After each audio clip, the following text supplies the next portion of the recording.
2.5 লক্ষ টাকার জন্য। ডাক্তার বইলাই দিছে ওনাকে বাঁচানো সম্ভব না।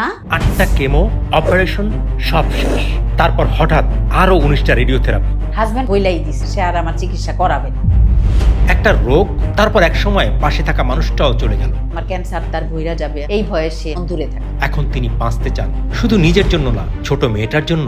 কলকাতাতেই যেই ডাক্তারটা আমরা দেখাইছি, তো উনি মনে করেন কলকাতাতে একদিন বসে, তো ওনাকে দেখাইলাম। দেখানোর পরে উনি অপারেশন করলো, আল্লাহ বাসাইলে ওটা সাকসেস। তারপরে উনি আমাকে একটা কেমো নিজে দিলেন, আর একটা আমরা কিনে নিয়ে আসলাম, 8টা দিতে হবে। তো ওটা নিয়ে আসলাম, নিয়ে আসার পরে এইখানে আমি বললাম যে স্যার আমরা ওইখানে কার কাছে দিব আমরা তো জানি না, মানে এই সম্বন্ধে আমরা জানি না। তো উনি দিল ধানমন্ডি ক্যান্সার হাসপাতালের, যেহেতু করোনা এলাও হবে না, আমি বইলা দেই উনি করবে। তো ওনার কাছে পাঠাইলো, এখানে আসলাম। আসার পর এক এক করে 21 দিন পর পর আমি 8টা কেমো শেষ করলাম। শেষ করার পরে ডাক্তার বলল যে এখন যে অবস্থা আছে আপনার আরো 19টা রেডিওথেরাপি দিতে হবে, না হলে আপনাকে বাঁচানো সম্ভব না।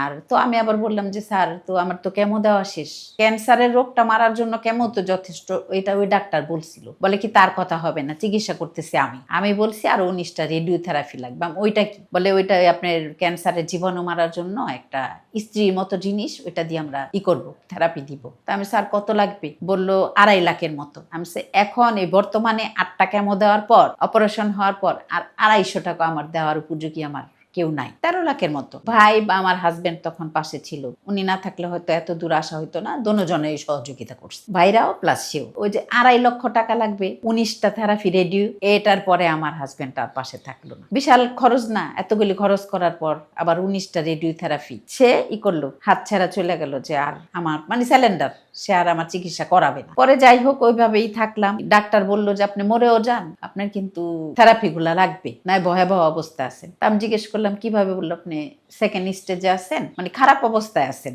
সোজা কথা। তো ডাক্তার বললো যে থেরাপিগুলি না দিলে ওনাকে বাঁচানো যাবে না। আমার মেয়ে, বড় মেয়েকে ডাইকা বললো তোমার মাকে ঘরে নিয়ে যাও, উনি মনে হয় কেমন সবটা সম্পূর্ণ করতে পারবে না, খারাপ অবস্থা খারাপ। তার মধ্যে সে রেডিও থেরাপির অফার দিল, আমরা আইসা পড়লাম। আইসা পড়ার পর আমার আর কোনো চিকিৎসা চলে নাই। 23 সাল থেকে এই পর্যন্ত আমার আর কোনো চিকিৎসা চলে নাই টাকার জন্য। না ভাইরা পারছে, একটা ভাই বাইরে থাকে উনিই দিছিল, আর কারো সম্ভব না। তাহলে আমার মাথার উপরে আর চিকিৎসা করার কোনো হাত রয় নাই। হাজবেন্ড আর আমার সাথে থাকলো না, আমার ক্যান্সার তার ভইরা যাবে, আর ক্যান্সার খুব ভয়াবহ অসুখ, এই ভয়ে সে আমাকে রাইখা, বাচ্চাদেরকে রাইখা অন্য জায়গায় বিয়ে করে চলে গেল। আমার ছায়া তার শরীরে মারায় না, এমন দূরে থাকে। 6,000 মধ্যে মনে করেন চাল বাদে সপ্তাহে 2 কেজি 3 কেজির মতো চাল দেয় সপ্তাহে, বাস এটুকুন দেয়। আর ওই যে 6,000 টাকা ওইটা একবারে দেয় না, প্রতিদিন 200 এমন দেয়। ওর মধ্যে আমার তেল, লবণ, হলুদ, মরিচ, আদা যা লাগে, একটা কাঁচা মরিচ ওর মধ্যেই, এরম করে খরচটা চালায়। বেতন অন্যান্য খরচ উনি আজকে না পারলে কালকে দেয়, মানে লাগবো আজকে দেয়, 1 সপ্তাহ পরে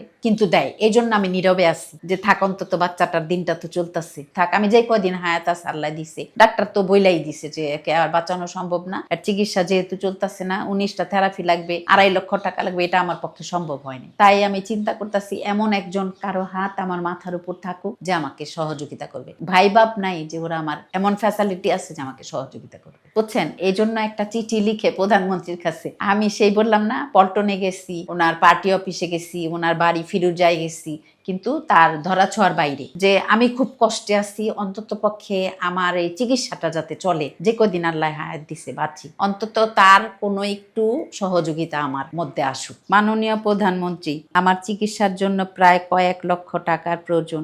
দুঃস্বপ্ন মানে এটাই ভাবি, বড় মেয়েটা বিয়ে হয়ে গেছে, ওটাকে নিয়ে আর ভাবি না যে ও একটা ঘরে আছে, নিরাপদ একটা আশ্রয় আছে।